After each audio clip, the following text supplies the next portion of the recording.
அப்ப அங்க ஒண்ணு நடக்குதுன்னா அது எங்க இருந்து நடக்குது? இங்க இருந்து நடக்குது. இங்க ஒருத்தன் என்னை காரி துப்புறானா ஏன் துப்புறான்? இங்க இருக்கிறதுனால துப்புறான். தம்பி அவனை நான் பார்த்ததே இல்லை, ரோட்ல போறோம் சும்மா துப்பிட்டு போறான். என்னைய போன ஜென்மத்தை துப்பி இருந்தீங்கன்னா அவனை பொறுத்த வரைக்கும் துப்புனதுக்கு சரி நல்லா இருந்துட்டு போட்டு நினைச்சான்னா அவன் கர்மா முடிஞ்சிருக்கும். ஏன்டா என்னையவா துப்புற நீ? இப்போ உனைய துப்புற மாதிரி துப்பி உங்க கர்மா இப்ப யார் எடுத்துக்கிட்டா?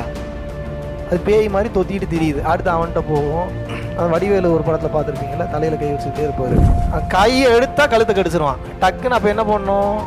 அவன் தலைக்கு வேற கையை மாற்றி வைக்கணும். அதே மாதிரி தான் கர்மாவை மாற்றி விட்டுட்டே போயிட்டு இருக்கீங்க. யாரும் கர்மாவை அழித்த பாடில்லை. உங்களுக்கு ஒரு விஷயம் நடக்கின்றது என்றால் அந்த விஷயம் நடப்பதற்குண்டான மாபெரும் காரணம் முதல்ல நீங்க தான். நீங்க இருக்கிறதுனால தான் அப்படி நடக்குது. ரெண்டாவது, நீங்க அப்படி முன்னாடி எல்லாம் அவ்வளவு மோசமா இல்ல பாசிட்டிவா இருந்ததுனால அப்படிப்பட்ட ஆட்கள் கூட எல்லாம் உங்களோட செயின் லிங்க் கர்மாவை கிரியேட் பண்ணி வச்சிருப்பாங்க. இப்போ நீங்க அதை எக்ஸ்பீரியன்ஸ் பண்ணிட்டு இருக்கீங்க. எங்கே இருந்து ஆரம்பித்தது? இங்கே இருந்து ஆரம்பித்தது. ஏன் கடவுளுடைய பொருள், கடவுளோட மெட்டீரியல்லாம் உங்களுக்கு இன்னும் வரல? ஏன் வரலன்னா மொத தகுதியை வளர்த்துக்கிட அப்புறம் கொடுக்குறேங்கிறார்.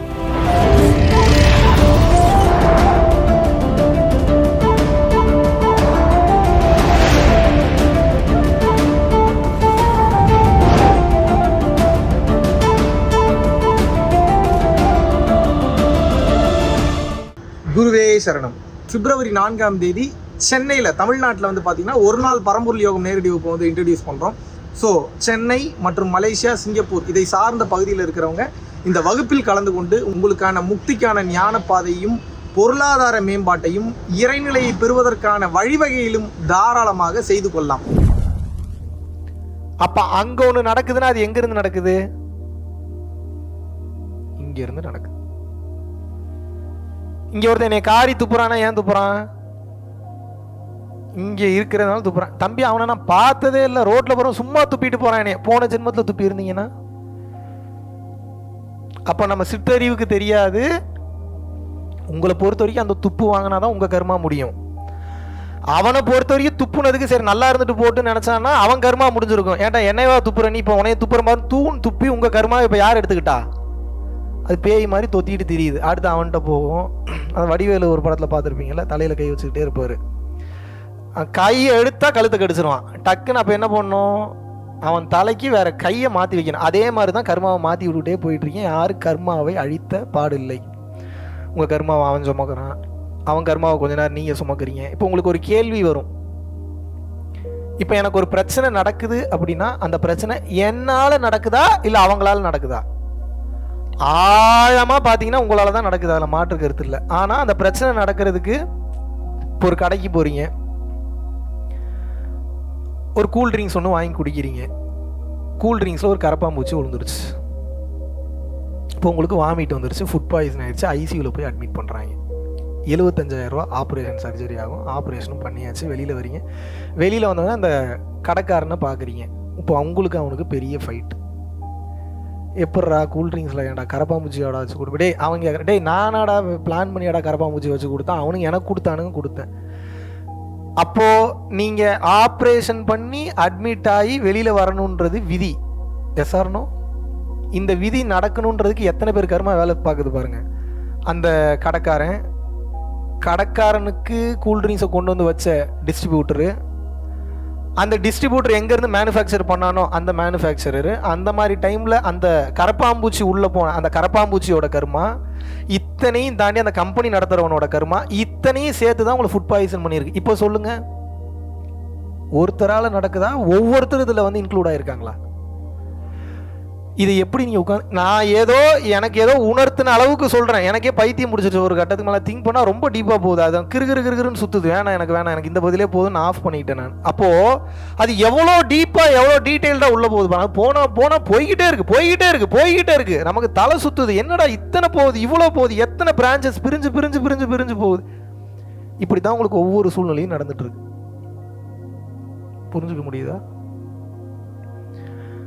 உங்களுக்கு ஒரு விஷயம் நடக்கின்றது என்றால் அந்த விஷயம் நடப்பதற்குண்டான மாபெரும் காரணம் முதல்ல நீங்க தான். நீங்க இருக்கிறதுனால தான் அப்படி நடக்குது. ரெண்டாவது, நீங்க அப்படி முன்னாடி எல்லாம் அவ்வளவு மோசமா இல்ல பாசிட்டிவா இருந்ததுனால அப்படிப்பட்ட ஆட்கள் கூட எல்லாம் உங்களோட செயின் லிங்க் கர்மாவை கிரியேட் பண்ணி வச்சிருப்பாங்க. இப்போ நீங்க அதை எக்ஸ்பீரியன்ஸ் பண்ணிட்டு இருக்கீங்க. இப்போ இதை நீங்க அனுபவிச்சீங்கன்னா தான் உங்களுக்கும் கர்மா முடியும், அவனுக்கும் கர்மா முடியும். எப்படி லாக் பண்ணி வச்சிருக்கான் பாருங்க. புரியுதா? புரிஞ்சுக்க முடியுதா? இப்போ எப்படி உங்க வாழ்க்கை எதனால மாறல? ஏங்க இத்தனை பஞ்சாயத்து இருக்கு கர்மால, இன்னும் இத்தனை இதை நீங்க சந்திக்க வேண்டியது இருக்கு. அது முடியறக்கே இன்னும் 100-200 ஜென்மம் ஆகும். நீ இப்ப நல்லதை பத்திலாம் திங்க் பண்ணவே கூடாது. நீங்க எதை பத்தி திங்க் பண்ணக்கூடாது? நல்லதை பத்தி, புண்ணியம் சேர்க்கிற முக்தியா, வாயே திறக்க கூடாது. நீங்க முக்தியா, முக்தியை பத்திலாம் என்ன அவ்வளோ பெரிய தைரியசாலியா நீங்க முக்தியை பத்தி பேசவே கூடாது. இன்னும் அத்தனை ஜென்மம் இருக்கு. எத்தனை ஜென்மம்? அத்தனை ஜென்மம். நான் சொல்றது இப்போ எங்களை மாதிரி ஆளுங்களாம் வரலன்னா நீ அனுபவிச்சு முடிக்க வேண்டியதுக்கே இத்தனை இருக்கு. எஸ்ஆர்னோ?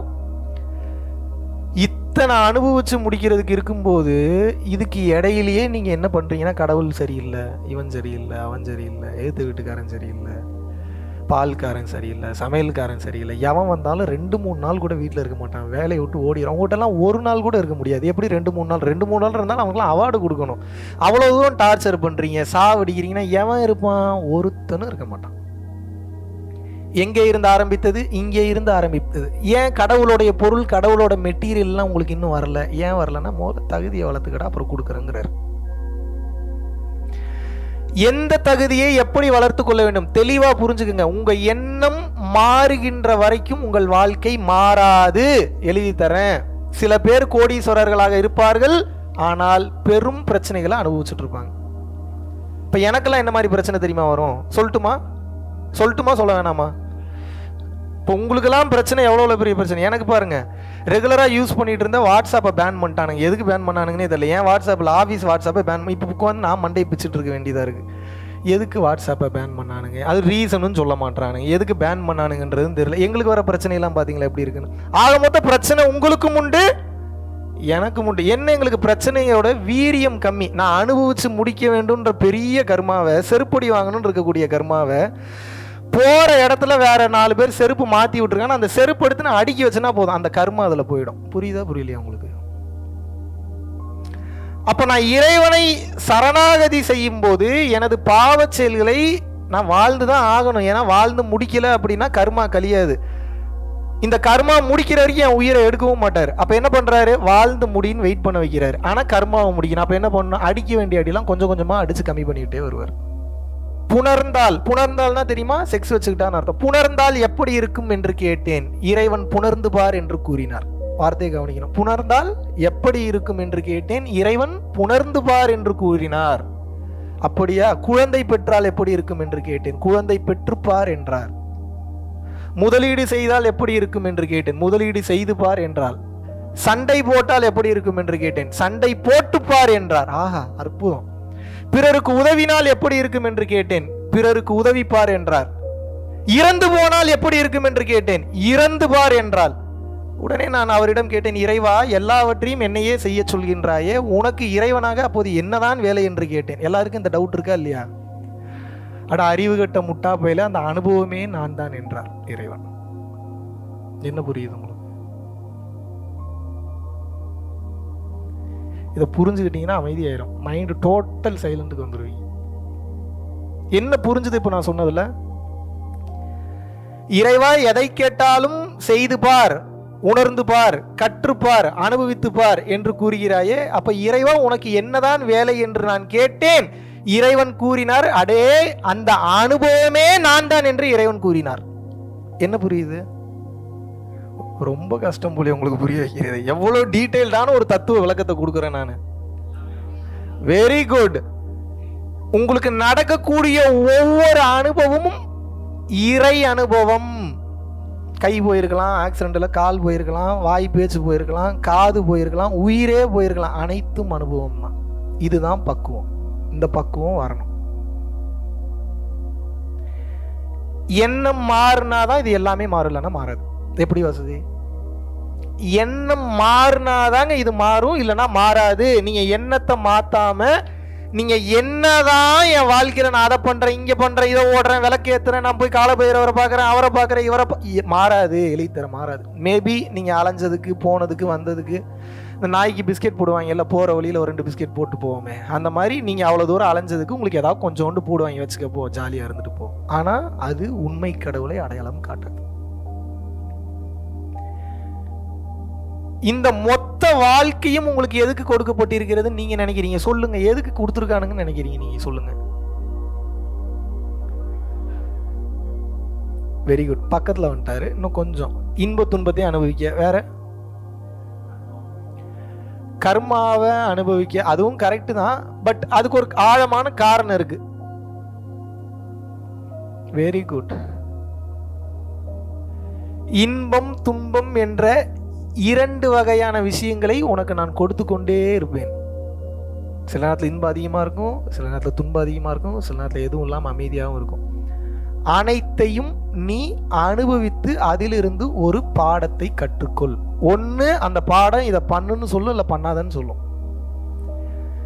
ஒன்று ஏற்றுக்கன்னு சொல்லும், இல்லை ஏற்றுக்காதுன்னு சொல்லும். ஒன்று பிரச்சனைன்னு சொல்லும், இல்லை பாசிட்டிவ்னு சொல்லும். ஆனால் இது ரெண்டுத்தில் ஏதோ ஒன்றை தானே சொல்லும். இதை தாண்டி ஏதாவது சொல்லுமா உங்களோட அனுபவம்? அப்போ அனுபவம் என்பது எதற்காக என்றால் நீங்க யாருன்னு உணர்றதுக்காக இறைவன் கொடுக்கிறார்.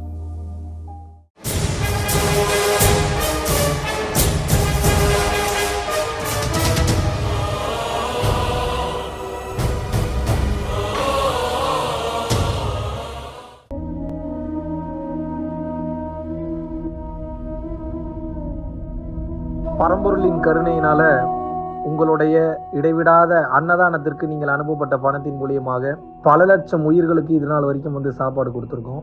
ஸோ கொரோனாலேருந்து ஆரம்பித்து ஒரு நாள் கூட விடாமல் பல உயிர்களுக்கு வஸ்திர தானங்களாக இருக்கட்டும், படிக்க முடியாதவங்களுக்கு கல்வித்தொகை கட்ட முடிய விஷயங்களாக இருக்கட்டும், இல்லை ஸ்போர்ட்ஸ் ரீதியாக விளையாடக்கூடிய நல்ல மாணவர்களை அனுப்பி வைக்கக்கூடிய விஷயங்களாக இருக்கட்டும், அதை தொடர்ந்து பார்த்தீங்கன்னா ரெகுலராக மந்த்லி பேசிஸில் ஏழை குழந்தைகளுக்கு க்ரோசரிஸ் கொடுக்கறதாக இருக்கட்டும், இல்லை அவங்களுக்கு பார்த்தீங்கன்னா சேம் அவங்க விருப்பப்படுறவங்களுக்கு வீட்டு துணிமணிகள், வீட்டுக்கு தேவைப்படக்கூடிய மற்ற பொருட்கள் வாங்கி கொடுக்கறதாக இருக்கட்டும், எல்லா உதவிகளும் பார்த்தீங்கன்னா உங்களோட உதவினால தான் போயிட்டு இருக்கு.